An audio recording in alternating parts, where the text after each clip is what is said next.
Ferguson erupts.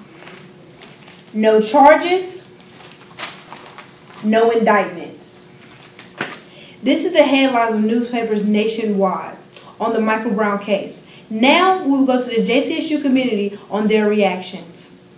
I was not surprised at the decision. I expected the decision not to indict to come down, given all of the confusion around it, the way it was handled.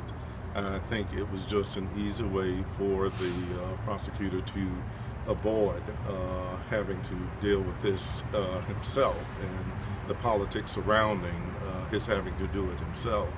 It's a tragedy because it continues to, for better or for worse, and I say that in the sense that if it's a right decision, it still will have negative consequences because it continues to add currency to the fact that there is this great divide between law enforcement and the African American community, especially with our young men.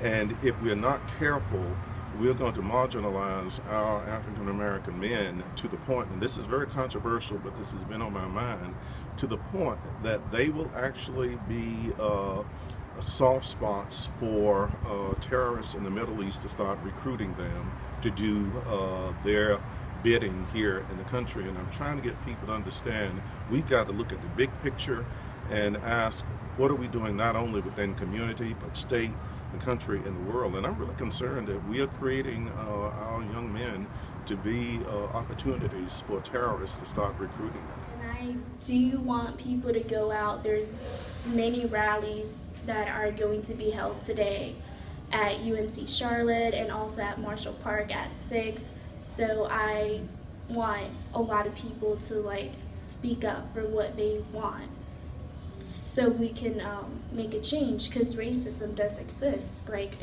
It's not a new thing. It's been happening, but people have to stand up. Disappointed that justice wasn't served, but also I kind of assumed what was going to be the verdict just by the reaction and how the media, but also how the governmental entities aligned themselves. Because clearly, if they're preparing for what did happen last night in Ferguson, they already knew what the verdict was, and also understanding that there was not going to be a fair, or I guess an impartial, when I say impartial, being that we didn't have all the information from the outside, impartial kind of view of what was actually going to be shared.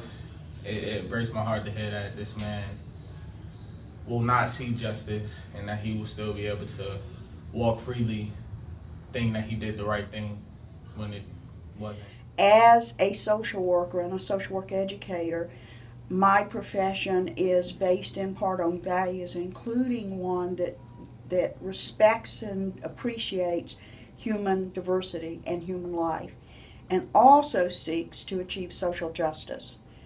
I fear in this case that those things have not been properly respected. I am not privy to the grand jury's information to know exactly what, when, and how they ruled. And I also don't want us as a nation to think only in terms of, oh, terrible thing, isolated case.